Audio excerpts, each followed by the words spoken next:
কোটা সংস্কার আন্দোলনের টানা কর্মসূচির জেরে সারা দেশে এদিন চরম উত্তেজনা ও সহিংসতার মধ্যে কাটে। ২০ জুলাই তৃতীয় দিনের মতো বন্ধ রাখা হয় ইন্টারনেট সেবা এবং সরকারের পক্ষ থেকে দেশ জুড়ে কারফিউ জারি ও সেনাবাহিনীর টহল জোরদার করা হয়। ২১ ও ২২ জুলাইকে সাধারণ ছুটি ঘোষণা করে সরকার এবং ২১ জুলাই দুপুর ৩টা পর্যন্ত কারফিউ কার্যকর রাখার সিদ্ধান্ত জানানো হয়। এই পরিস্থিতিতে পোশাক শিল্প মালিকদের সংগঠনগুলো ২১ জুলাই থেকে সারা দেশে সব গার্মেন্টস বন্ধ রাখার ঘোষণা দেয়। ২০২৪ সালের ২০ জুলাই বিক্ষোভকারীদের সঙ্গে আইনশৃঙ্খলা বাহিনীর সংঘর্ষে সেদিন অন্তত ৩৭ জন নিহত হন। ঢাকায় ২ পুলিশসহ ২৫ জন, ময়মনসিংহ ও সাভারে ৪ জন করে, গাজীপুরে ২ জন এবং নরসিংদীতে ২ জন নিহত হন। রাজধানীর মিরপুরে সকাল থেকে সন্ধ্যা পর্যন্ত টানা ধাওয়া পাল্টা ধাওয়ার ঘটনা ঘটে। এ সময় কাজীপাড়া মেট্রো স্টেশনে আগুন ধরিয়ে দেওয়া হয়।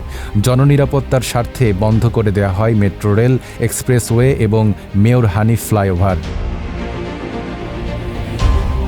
সরকারের পক্ষ থেকে দাবি করা হয় শিক্ষার্থীদের আন্দোলনকে ঢাল হিসেবে ব্যবহার করে বিএনপি জামাত সন্ত্রাস চালাচ্ছে। তবে বৈষম্যবিরোধী ছাত্র আন্দোলনের সমন্বয়করা এই অভিযোগ প্রত্যাখ্যান করেন।